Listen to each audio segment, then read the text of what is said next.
कांग्रेस महासचिव प्रियंका गांधी आज रायबरेली के दौरे पर हैं। उनके सामने इस परंपरागत सीट को बचाए रखने की चुनौती है। इस सीट से उनकी मां सोनिया गांधी उम्मीदवार हैं। इसके पहले कल उन्होंने अमेठी का दौरा किया और अमेठी पहुंचने पर कांग्रेसी कार्यकर्ताओं ने प्रियंका का जोरदार स्वागत किया था।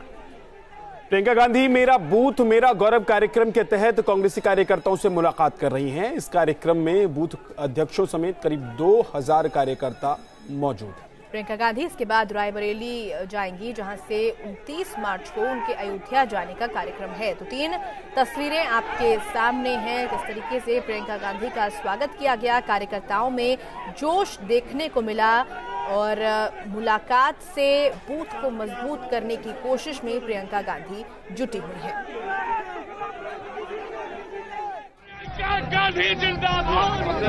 चलो भैया आगे चलो, आगे चलो। ये कांग्रेस कार्यकर्ता हैं जो प्रियंका गांधी के अमेठी पहुंचने पर उनका जोरदार स्वागत कर रहे हैं।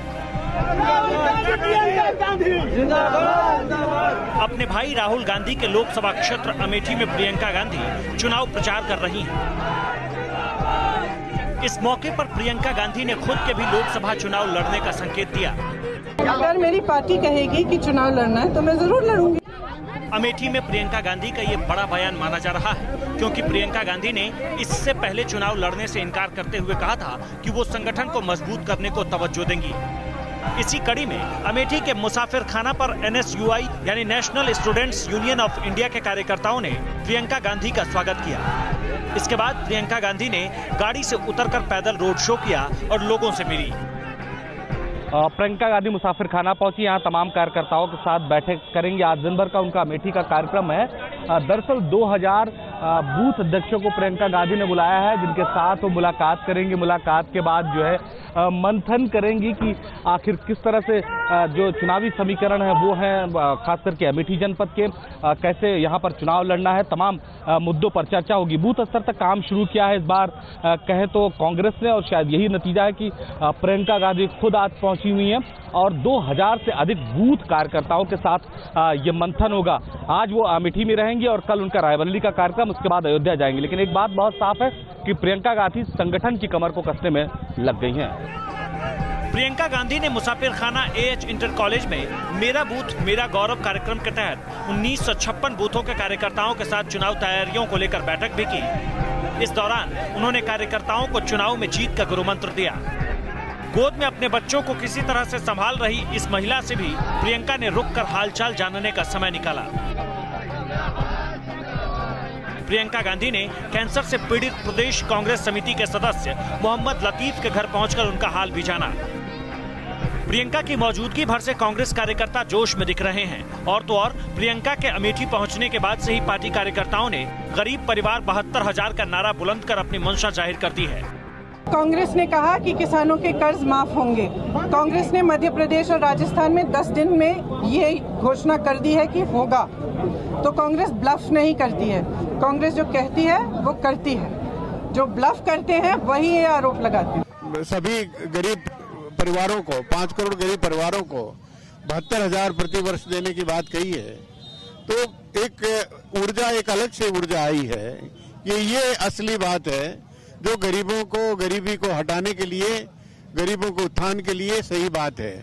और अब हर व्यक्ति नारा लगा रहा है गरीब परिवार 72,000, गरीब परिवार 72,000। प्रियंका इससे पहले यूपी में वोट यात्रा के जरिए गंगा किनारे के वोटरों को भी साधने की कोशिश कर चुकी हैं। लेकिन इस बार प्रियंका का फोकस अमेठी और रायबरेली लोकसभा सीट पर है। यही वजह है कि प्रियंका गांधी अमेठी के बाद रायबरेली भी जाएंगी, जो उनकी मां सोनिया गांधी का संसदीय क्षेत्र है। 28 मार्च को रायबरेली के बाद प्रियंका गांधी 29 मार्च को अयोध्या का दौरा करेंगी। अमेठी और रायबरेली दोनों ही हाई प्रोफाइल सीट है और यहाँ कांग्रेस की साख दांव पर है। यही वजह है कि अब भाई और मां की सियासी साख बचाने के लिए प्रियंका मैदान में उतर पड़ी है। Team news nation. और हमारे सहयोगी निखिल ज्यादा जानकारी और बातचीत के लिए हमारे साथ जुड़े हुए हैं। निखिल, ऐसा पहली बार नहीं हो रहा है जब प्रियंका गांधी अमेठी और रायबरेली में सोनिया गांधी और राहुल गांधी के लिए प्रचार कर रही है। उससे पहले भी चुनावों में प्रियंका गांधी के सिर पर इन 2 सीटों की जिम्मेदारी रहती थी। इस बार कितनी अलग है तस्वीर पिछली तस्वीरों की तुलना में?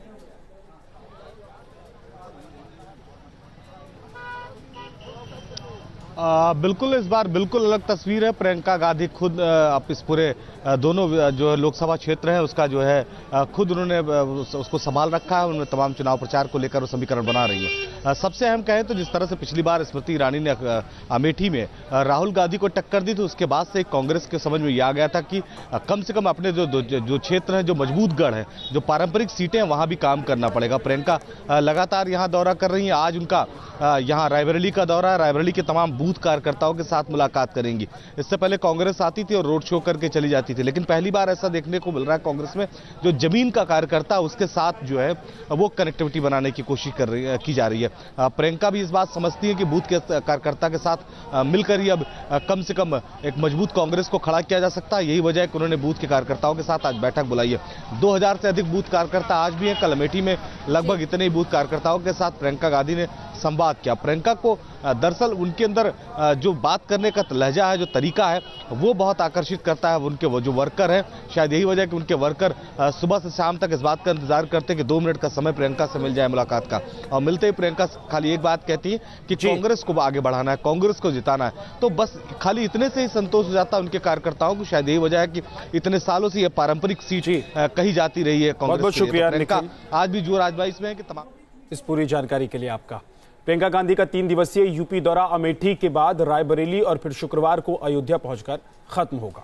दरअसल दिल्ली की सत्ता पर काबिज होने के लिए कांग्रेस उत्तर प्रदेश में एड़ी चोटी का जोर लगा रही है और कुछ ऐसे ही इरादे के साथ कांग्रेस महासचिव प्रियंका गांधी 27 मार्च से सेंट्रल यूपी के दौरे पर है। पूर्वांचल के बाद प्रियंका अब राजा राम की नगरी अयोध्या में कांग्रेस को मजबूत करने के लिए पहुंचेंगे।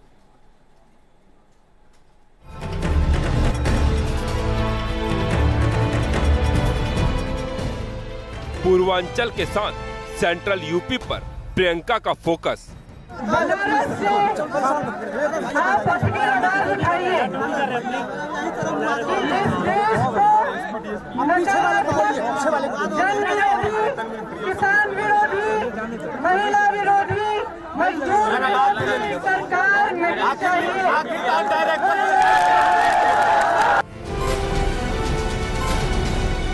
अब तक प्रियंका के यूपी दौरे में दिखे तेवरों से साफ है कि निशाने पर सीधे बीजेपी है और नजरें बीजेपी की उस रणनीति को भेदने या यूं कहे काट निकालने की है जिसके जरिए कांग्रेस की जमीन मजबूत हो। चुनाव में ये बहुत महत्वपूर्ण है कि आप ठीक ढंग से प्रचार करें। आप घर घर में जाके असलियत बताएं कि ये चुनाव इस देश को बचाने का चुनाव है। इसमें राहुल जी की जीत नहीं, इसमें देश की जीत होगी, ये कह रही हूँ। इससे पहले प्रियंका ने पूर्वांचल में गंगा की लहरों के सहारे प्रयागराज से गंगा तक की यात्रा की थी। प्रियंका ने बोट से 140 किलोमीटर की यात्रा कर गंगा किनारे रहने वाले लोगों तक पहुंचकर पूर्वांचल की नब्ज को छूने की कोशिश की थी। अपनी इस गंगा यात्रा के दौरान प्रियंका यूपी में न केवल विपक्ष को सटीक संदेश देने में कामयाब रही, साथ ही उन्होंने अपने सियासी समीकरण भी खूब साधे। प्रियंका ने मंदिर मंदिर जाकर जहां सॉफ्ट हिंदुत्व के मुद्दे को मजबूती दी, वहीं मौलाना इस्माइल चिश्ती की मजार पर हाजिरी लगाने पहुंची। इसके अलावा प्रियंका ने दादी इंदिरा गांधी के करीबी पुरोहितों और फिर मजार के सच्चा दानशीन से मिलकर पुराने रिश्ते ताजा करने की कोशिश की। अपने इस व्यवहार से प्रियंका ये संदेश देने में सफल रही कि कांग्रेस सौम्य सियासत की पक्षधर है और सबको साथ लेकर चलने वाली पार्टी है। उदार है, किसी में भेदभाव नहीं देखती, किसी को ये नहीं पूछती कि तुम्हारा धर्म क्या है, तुम्हारी जात क्या है। और कांग्रेस की विचारधारा ने इस देश को बनाया। पूर्वांचल दौरे के दौरान प्रियंका ने निषाद, बिंद, लोधी, दलित, कुर्मी, राजभर, भूमिहार जाति के लोगों को साधने की कोशिश की। दरअसल ये जातियां कभी कांग्रेस का वोट बैंक रही हैं। दरअसल कुछ ऐसे ही समीकरणों के सहारे बीजेपी भी साल 2014 में पूर्वांचल के सियासी गणित को पलटने में सफल रही थी। मध्य यूपी में प्रियंका पावर का क्या प्रभाव पड़ेगा, ये तो लोकसभा चुनाव के नतीजे आने के बाद ही पता चल सकेगा। Team news nation.